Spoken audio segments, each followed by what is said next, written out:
Se cumplen 10 años del llamado carrusel de la contratación, considerado uno de los mayores escándalos de corrupción en la historia del país. Hasta el momento han sido emitidas 37 condenas, de las cuales 3 fueron impuestas al exalcalde Samuel Moreno Rojas. Sin embargo, las investigaciones en la Fiscalía no paran, ni siquiera 10 años después. En el siguiente informe les vamos a presentar los detalles sobre el mayor robo a Bogotá en toda su historia. Informe especial.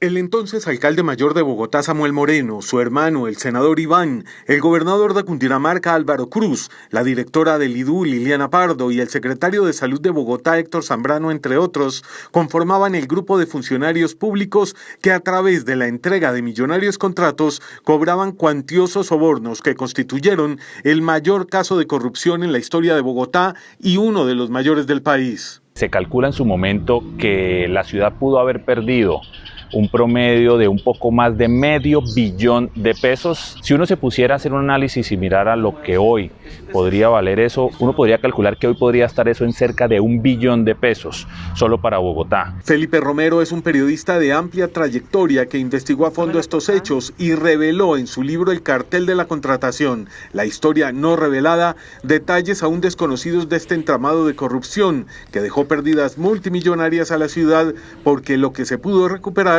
fue muy poco. Yo creería que no supera más del 10%, 20% por mucho de todo lo que se perdió. Obviamente hay obras como la de la 26 en las cuales pues las pólizas de cumplimiento se ejecutaron y se pudieron terminar las obras. En su investigación logró entre otros determinar que Samuel Moreno y su hermano Iván, antes de posesionarse y en una habitación del Hotel Tequendama, en largas jornadas estructuraron todas las entidades del distrito para repartirse los posteriores contratos que posteriormente dejó miles de millones de pesos en efectivo. La forma en cómo corrían las cajas de dinero, porque eran en cajas de cartón como iban llegando, y así lo terminó confesando el estructurador Manuel Sánchez, miembro del cartel de la contratación, y quien a la fiscalía le terminó corroborando que efectivamente por la casa de él pasaban cajas con cientos de millones de pesos que eran repartidas para tanto exconcejales o concejales de Bogotá en su momento, como para contratistas. Luego de que 2 fiscales que investigaban el carrusel de la contratación salieran de la fiscalía sin motivos claros, llegaron José Vicente Balbuena y otros 5 fiscales, con un punto de partida: las demoras en las obras de la calle 26. A raíz de algunos informes, incluso de algunos concejales, de los medios de comunicación que empiezan a escudriñar qué es lo que pasa detrás de eso, y de algunos delatores, empieza la fiscalía a entender que esto es mucho más que un retraso en una obra pública. Según Balbuena, fue un acto delictivo muy bien planeado, al recordar que para evitar investigaciones incluyeron en los sobornos al entonces contralor distrital Miguel Morales Rusi y al personero Francisco Rojas Birri. Lo que se pretendía precisamente era evitar que esos organismos de control entorpecieran la adjudicación de los contratos de la manera que se estaba pretendiendo. Este hombre, que tuvo a su cargo la investigación del más grande caso de corrupción en la historia de la ciudad, reveló que fue gracias a las figuras de preacuerdo y principio de oportunidad que logró la condena de los responsables. Poder tener de primera mano de los actores de la corrupción la información, la manera como se pagaron los sobornos, la manera como se manipularon los contratos, quiénes participaban, quiénes estaban detrás de ellos, concejales, senadores, representantes, es algo que es muy importante para avanzar en estos casos de corrupción. La Fiscalía continúa las investigaciones porque considera que aún hay más personas relacionadas con el multimillonario robo a Bogotá, pero lo que sí tiene claro es que se trata de eslabones pequeños de esa organización. De acuerdo a la información que han entregado los testigos en juicios y han entregado la información, llamémoslo así, directamente a la Fiscalía, casos que ya se han ventilado claramente, existía precisamente en la cúspide de esa pirámide, llamémoslo así, el señor Samuel Moreno y su hermano Iván Moreno como senador de la República, quienes a través de algunas personas, como el señor Tapia y otros más, fueron los que, llamémoslo así, tenían el control de todo esto y querían realmente que toda esta contratación fuera de cierta manera cooptada por ellos y de esta forma pues obtener la mayor cantidad de recursos. Para el director del Instituto de Estudios Urbanos de la Universidad Nacional, Fabio Zambrano, más allá de la pérdida de recursos, Bogotá perdió la confianza de los ciudadanos para pagar sus impuestos. Esto no es de un día para otro ni se resuelve con los funcionarios y contratistas delincuentes que vayan a la cárcel. Y no solamente es recoger, cosa difícil, recoger el dinero que se perdió en este carrusel. Es que restaurar la confianza es algo que va a costarle mucho tiempo a la ciudad y volver otra vez a una cultura tributaria positiva, moderna y sólida es algo que nos va a costar al menos 2 décadas más. El periodista Felipe Romero también advierte que hay obras como la segunda torre del Hospital de Meissen que 10 años después del gigantesco desfalco aún no se terminan. El pasado mes de agosto, la Secretaría de Salud anunció la reactivación de la obra con una inversión de 17.000 millones de pesos. El primer fiscal que investigó este multimillonario robo a Bogotá, conocido como uno de los más grandes casos de corrupción en la historia de la ciudad, reveló detalles de la minuciosa investigación que hasta el momento deja 37 condenas. La libertad, eso no tiene precio, Juan Carlos. Germán Pavón fue el hombre que, como fiscal segundo delegado ante la Corte Suprema de Justicia, uno de los más altos cargos en la Fiscalía, desenredó la mayor parte del andamiaje delictivo conformado por el exalcalde de Bogotá, Samuel Moreno, su hermano Iván y más de una docena de funcionarios del distrito de alto nivel, asesores y contratistas. Sostuvo que su primer reto fue llenarse de argumentos para convencer a los Nule, protagonistas claves del robo a Bogotá, de que regresaran al país a contar lo ocurrido. Reveló que para ello, la entonces fiscal general Vivian Morales le autorizó a hacerles una llamada de 15 minutos a Italia. Yo hablé con ella y ella me dio autorización para hablar con ellos 15 minutos. Yo le dije, perfecto. Desde mi teléfono celular e incluso fue desde mi casa, alcancé a hablar con ellos creo que más de 12 horas. Finalmente los convenció de regresar y cuenta cómo de camino hacia Colombia, según el relato de uno de ellos, Guido Nule se arrepintió.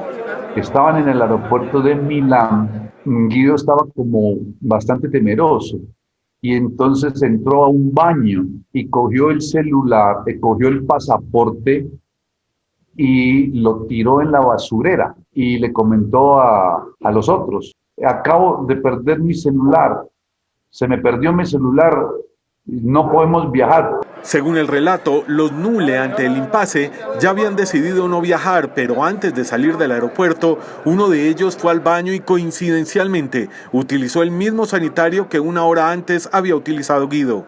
Miró en la papelera donde estaba el papel higiénico y resulta que ahí estaba el pasaporte. El fiscal relató cómo semanas después de la delación de los Nule, el entonces alcalde de Bogotá, Samuel Moreno, reaccionó cuando comprobó que la fiscalía tenía todas las pruebas en su contra. En ese momento estaba acompañado por su entonces abogado, Carlos Gómez Pavalló. Entonces le pregunté, dígale a la fiscalía si en su oficina se realizaron reuniones donde se trató el tema de la cesión del contrato de la 26. Lo más curioso después de esa pregunta es que el doctor Samuel se levantó de la mesa de medio lado, dijo, doctor Gómez Pavalló. Entonces lo miró así de medio lado y Gómez Pavalló, el doctor Carlos Arturo Gómez Pavalló, le hizo una mueca así. Entonces, y me dijo, fiscal Pavón, eso nunca ocurrió. Terminada la audiencia, en el pasillo, el fiscal Pavón se encontró por última vez con el alcalde Samuel Moreno. Y él me dice, doctor Pavón, yo quería decirle que yo soy un hombre inocente, que esto ha sido muy duro para mi esposa, para mis hijos, para mi familia, y que yo soy. Estamos parados frente a frente. Entonces yo le digo, alcalde, yo le creo que usted es un hombre inocente, Pero entonces yo cogí mi hombro y le señalé hacia atrás, y le dije, pero mire, si ve esos expedientes que ve ahí encima de mi escritorio. Y yo le dije, alcalde, yo ahí en esos expedientes le tengo cosas muy malucas, muy maluquitas. Entonces el doctor Samuel se descompuso mucho. Samuel Moreno. El fiscal Pavón, quien además de haber sido profesor en más de 40 universidades y escritor de 11 libros, magistrado auxiliar de la Sala Penal de la Corte Suprema, recordó con tristeza e indignación cómo intentaron sobornarlo con $5 millones para que desviara las investigaciones. Que habían $5 millones para tapar eso. No, mi respuesta fue no. Yo no dudé ni medio segundo, Juan Carlos. Cuenta que 2 años más tarde se volvió a encontrar con la persona que le había llevado la razón de que tenían listos los $5 millones para que desviara la investigación. ¿Qué hubiera pasado donde yo le hubiera aceptado a usted esos $5 millones? Y él me dijo, no, doctor Pavón, recuerde que yo estaba autorizado para doblarle la suma, hasta $10 millones. Y el diálogo siguió con quien le ofreció el dinero. Entonces él llega y me dice, uy, menos mal que no nos metimos. Entonces yo ahí pronuncié unas palabras soeces. Y yo le dije, no, menos mal que yo a usted no lo dejé meter.